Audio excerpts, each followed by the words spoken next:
Faces behind Raila Odinga's chopper incident in Elgeyo Marakwet. The misery behind those faces is what is worrying Deputy President William Samoei Ruto. And for once, I want to say that the way they have actually treated that incident sets a good precedent. You know, yesterday, DP Ruto gave a statement. Today in the morning, he also gave another statement. And also I saw the police swinging into action. Both the leadership of UDA, the only fellas that I've not seen them weighing in is the Central Kenya team. The only person there is the usual suspect, that is Moses Kuria. He has spoken. I was waiting for Musalia Mudavadi. Someone was telling me he hates Raila, both dead or alive. So he will not say anything. Yes, but of course he didn't. But the way the condemnation has been done by the political, by the Raila Odinga's opponents speaks volumes. In this video, I want to point out why, and I've been trying to talk to some few people here and there about this, and I want to point out to you why the faces behind that incident is worrying William Samoei Ruto. And we are drawing some observation. We are actually drawing some pointers from what Mandago spoke this morning. Mandago called a press conference, and he mentioned that yesterday it is his personal car that picked Raila from the place where they disembarked from the chopper to the venue, Kibor's home, where the burial was going on. And it is still his personal chopper and the bodyguards that escorted Raila from Kibor's home to the venue where that incident happened, where the chopper was towed. And actually, I think, according to what Mandago is saying, I think he's painting the picture more clearer, that the incident of the stoning of the chopper was done after Raila had attended the event. Now, Raila was not in the other part, the day part, because he just condoled with the family in the house after the burial had gone on. So, had been done. Junet Mohammed pointed out Caleb Kosetan and Mandago, and I think even Raila was saying that I hold Mandago responsible for what happened, simply because Mandago was with them. But let me tell you, if you look at it critically, I saw Caleb Kosetan. I think he was the least to handle this, because he was saying that he spoke last night, I think, in his Twitter page, and he was saying that he learnt about the incident in Twitter. Some politicians, I think, need to employ crisis communication personnel, because some people they just pick their phones and write things and just make personal feelings instead of now doing a critical assessment before making a communication. I think he was the least, if in terms of rating, for him, he was the least. Now, Mandago's car was used, and even Mandago's car was stoned. Question: did Mandago plan so that even his car could be stoned? That is a question that is there. Nyinyi mnajua msimamo yangu kwa siasa. And me, I can interact with anybody. Uwe wa Azimio, uwe wa UDA, uwe wa chama gani, chama ya kazi, chama wherever. We can differ in political ideology, but that does not make us necessarily enemies. So I want to tell you something, why this is a worry. Because the politicians that were there, the politicians that were there have all distanced themselves from this. But there is a question I want you to ask yourself. Raila Odinga has a car. The one that even used to campaign in Iten, why didn't that car pick him from where the helicopter incident to the venue? Why did Mandago make the arrangement? Why did it take the intervention of Mandago to pick Raila there to the venue. The baseline here is there is a good working relationship between Mandago and Raila Odinga. Mandago is one politician that says Sweke Kwaraho. Just hold that there. Ladies and gentlemen, kindly subscribe to our channel, and more importantly, click the notification bell, and you can also give us an update on what you know about this issue. And so far, we are told that 15 youths have been arrested. Now they're being questioned. The county commissioner was saying that the youths confessed that they were paid by politicians to cause that mayhem. Straight to my point. DP Ruto is getting disturbed because this incident could signal a division amongst the Rift Valley politicians. This is the most likelihood. Mandago is saying he did not.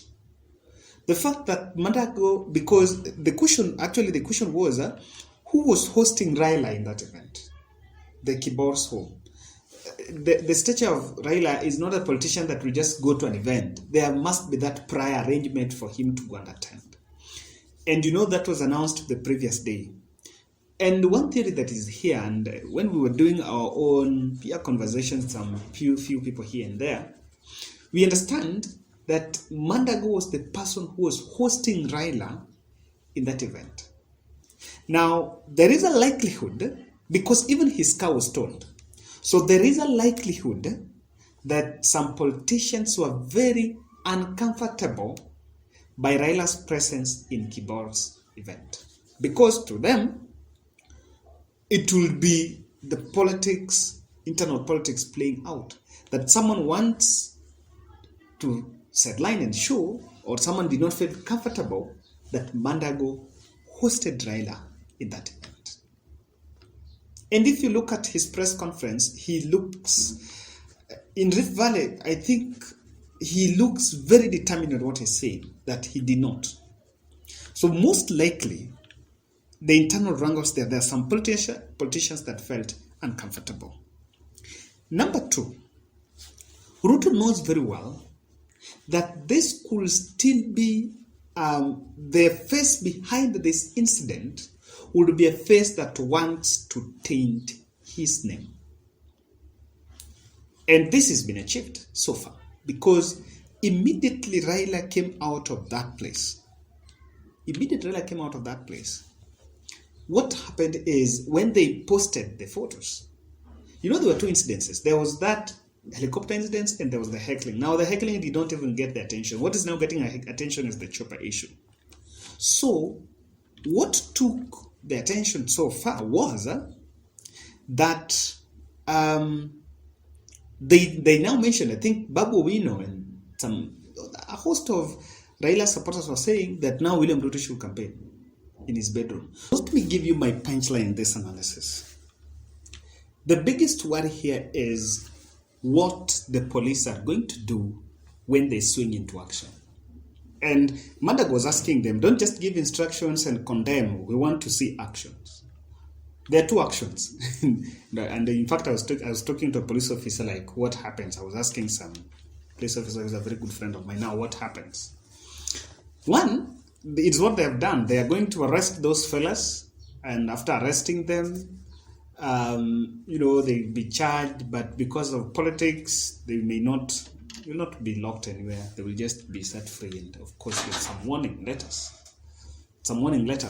Now, the second bit is that area of the county or some areas of Iten might be marked as hotspots. If it is marked as hotspot during this electioneering period, what normally happens is the police deployment in that area might be high.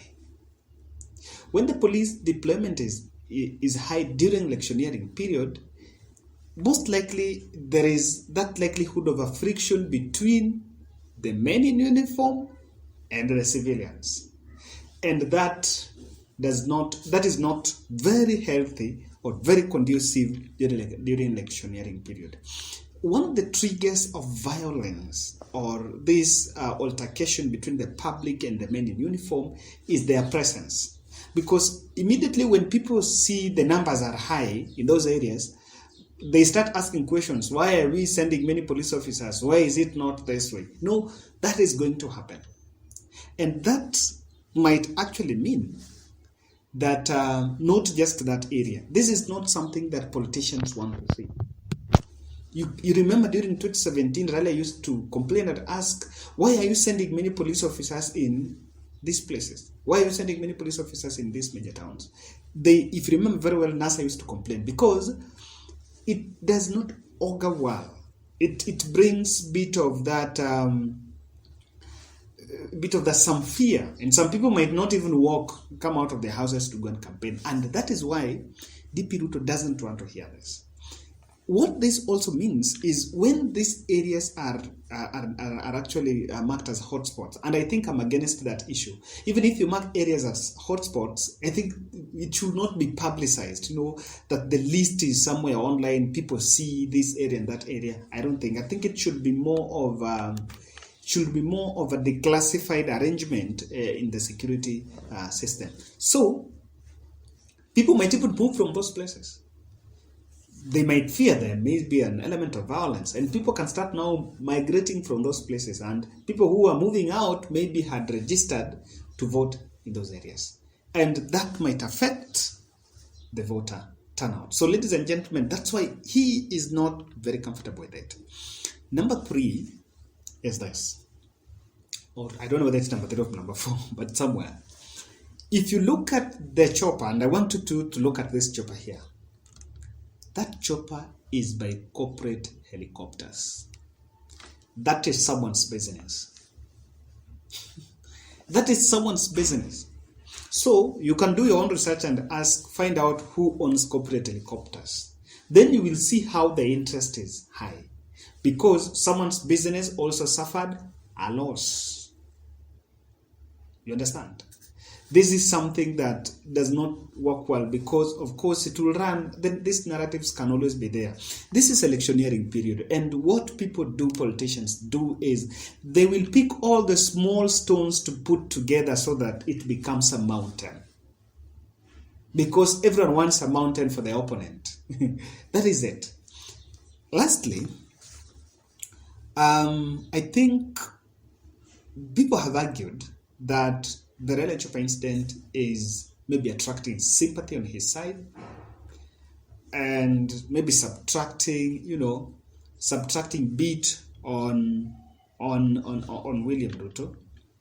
Yes, the sympathy is there, but I think, and I want to tally this with the Kondale incident. When the Kondale incident happened, it was stage managed, and there was all this narrative, and it was like, okay, so the rest of the country is now framing Raila Odinga as someone who is violent. Now, this is the first time that William Ruto is also in that situation. He doesn't want this because this is a narrative that can be used against him, not only in that area, but in the rest of the country. Can be portrayed as a power-hungry person. And if you look at the way Raila Odinga's handlers had been framing this incident, they said it was an assassination attempt. So when this comes out, and even to the people from central Kenya and even western Nyanza and these other areas, they may feel like, this is not the kind of man who want to interact with. And that is why someone was asking me, why is it that the Rigathi Gachagua, the Alice Wahome, the Susan Kihika team, why are they not talking about this thing? Why is it that the Central Kenya team are quiet? They're quiet, they don't want to talk about this, because this has been their script against Raila Odinga. When you listen to Rigathi Gachagua speak, they believe that Raila Odinga is a violent person that should not be allowed to lead this country. So trying to condemn and portray that this was done on William Ruto's side, they could not do it, because this is something that can work against them. Ladies and gentlemen, all in all, even though this is a panic and a red alert to William Ruto, but you have to give credit to how it was done. I think they condemned it wholesomely, and this should be the precedence. When it happens, we all say and emerge and say, This is not what we want.